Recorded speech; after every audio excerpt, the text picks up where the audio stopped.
ٹھیک ہے، اس طریقے سے یہ نکل گیا تھا۔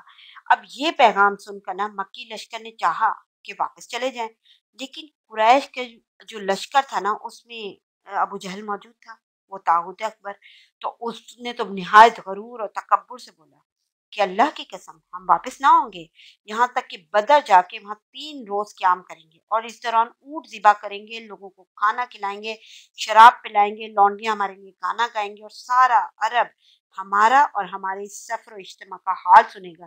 اس طرح ہمیشہ کے لیے ان پر ہماری دھاک بیٹھ جائے گی۔ یہ تھے ان کی سوچ۔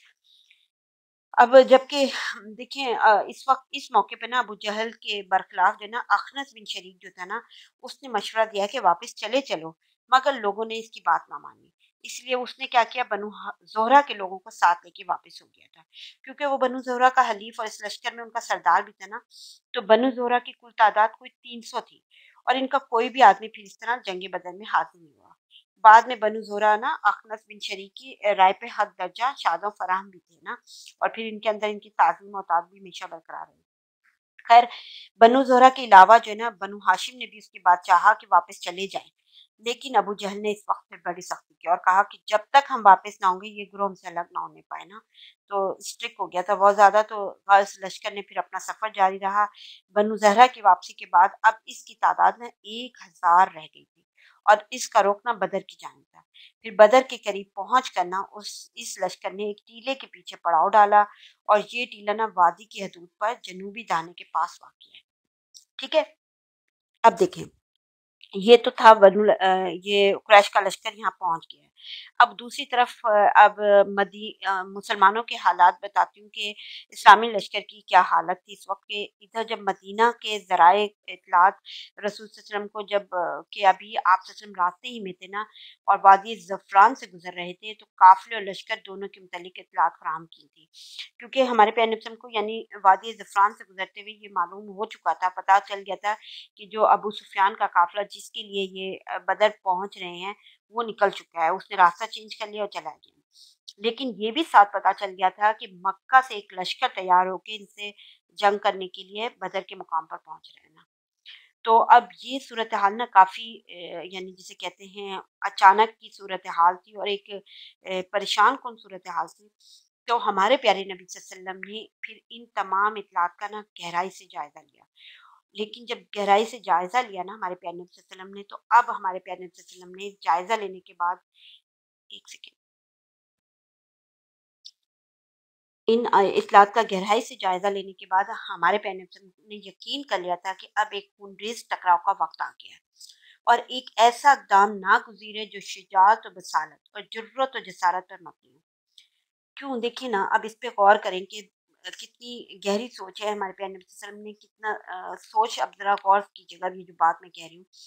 دیکھیں نا کیونکہ یہ بات قطعی تھی نا کہ اگر مکی لشکر کو اس علاقے میں یوں ہی دندناتا ہوا پھرنے دیا جاتا تو اس سے قریش کی فوجی ساکھ کو بڑی قوت پہنچتی اور ان کی سیاسی بالادستی کا دائرہ دور تک پھیل جاتا اور مسلمانوں کی آواز دب کر کمزور ہو جاتی۔ اور اس کے بعد اسلامی دعوت کو ایک بے روح ڈھانچہ سمجھ کر اس علاقے کا ہر کس و ناقص جو اپنے سینے میں اسلام کے خلاف کینہ و دعوت رکھتا تھا نا شر پر آمادہ ہو جاتا۔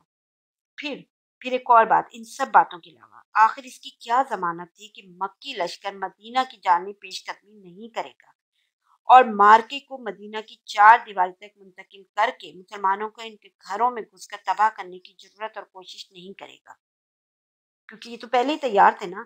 جی ہاں، اگر مدنی لشکر کی جانب سے ذرا بھی گریز کیا جاتا نا تو یہ سب کچھ ممکن تھا، اور اگر ایسا نہ بھی ہوتا نا تو مسلمانوں کی ہیبت و شہرت پر تو بہرحال اس کا نہایت ہی برا اثر پڑتا۔ تو حالات کی اس اچانک اور پر خطر تبدیلی کے پیش نظر ہمارے پیارے نبی صلی اللہ علیہ وسلم نے ایک اعلیٰ فوجی مجلس شورا منعقد کی، جس میں درپیش صورتحال کا تذکرہ فرمایا اور اپنے تمام صحابہ کرام سے تبادلہ خیالات کیا۔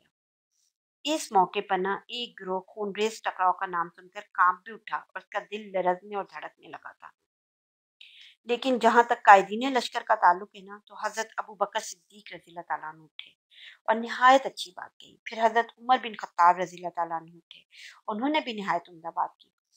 پھر حضرت مقداد بن عمرو رضی اللہ تعالیٰ عنہ اٹھے اور پھر انہوں نے کیا کہا تھا، انہوں نے کہا تھا کہ اے اللہ کے رسول صلی اللہ علیہ وسلم،